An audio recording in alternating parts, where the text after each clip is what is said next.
सोचिए, आपके घर में एक बच्चा पैदा हो और हॉस्पिटल से डिस्चार्ज होते वक्त सरकार उसे एक सोने की अंगूठी गिफ्ट कर दे। जी हाँ, बिल्कुल सही सुना आपने।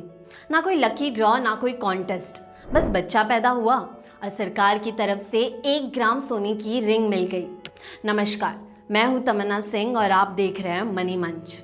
और आज बात तमिलनाडु के चीफ मिनिस्टर विजय की एक ऐसी स्कीम की है जो पूरे देश में चर्चा का विषय बन चुकी है।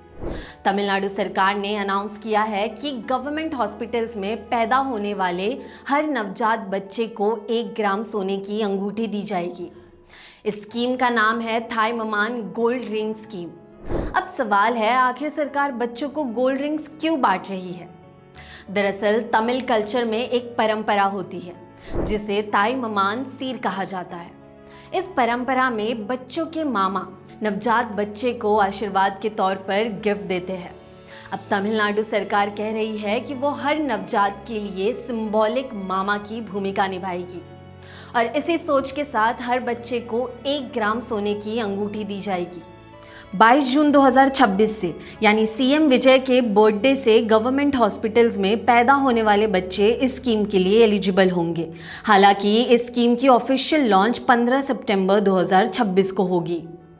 लेकिन कहानी यही खत्म नहीं होती। तमिलनाडु इस वक्त एक और बड़े चैलेंज का सामना कर रहा है। तमिलनाडु में एक महिला के एवरेज बच्चों की संख्या लगभग 1.3 है। ये 2.1 के नॉर्मल लेवल से काफ़ी कम है। इसका मतलब है कि तमिलनाडु की फर्टिलिटी रेट यानी जन्म दर देश के कई दूसरे स्टेट्स के मुकाबले काफ़ी कम है। ऑफिशियल तौर पर सरकार ने इस स्कीम को बर्थ रेट बढ़ाने से नहीं जोड़ा है, लेकिन कई एक्सपर्ट्स मानते हैं कि जब किसी स्टेट में बच्चों की संख्या लगातार कम हो रही हो, तब नवजातों और परिवारों को सपोर्ट करने वाली स्कीम्स और भी ज़्यादा मायने रखने लगती है। और ऐसे इनिशिएटिव्स कुछ परिवारों को बच्चे पैदा करने के लिए भी मोटिवेट कर सकती है। वैसे ये स्कीम सिर्फ गोल्ड देने के बारे में नहीं है, ये गवर्नमेंट हॉस्पिटल्स को एनकरेज करने की भी कोशिश हो सकती है। तमिलनाडु पहले से ही पब्लिक हेल्थ केयर के लिए जाना जाता है और सरकार चाहती है कि ज़्यादा से ज़्यादा डिलीवरीज सरकारी अस्पतालों में यानी इंस्टीट्यूशनल डिलीवरीज के रूप में हो। अब ज़रा खर्च समझिए। इस योजना के लिए तमिलनाडु सरकार हर साल लगभग 756 करोड़ रुपए खर्च करेगी। जी हाँ, 756 करोड़ रुपए। इसी वजह से स्कीम पर डिबेट भी शुरू हो गई है। कुछ लोग इसे माँ और नवजात बच्चों के लिए एक यूनिक वेलफेयर इनिशिएटिव बता रहे हैं, जबकि कुछ लोग पूछ रहे हैं कि क्या इतनी बड़ी रकम हेल्थ केयर, एजुकेशन या न्यूट्रिशन पर खर्च की जा सकती थी। लेकिन सरकार का कहना है कि ये सिर्फ एक गोल्ड रिंग नहीं है, बल्कि हर नवजात और उसके परिवार के लिए स्वागत, सम्मान और देखभाल का प्रतीक है।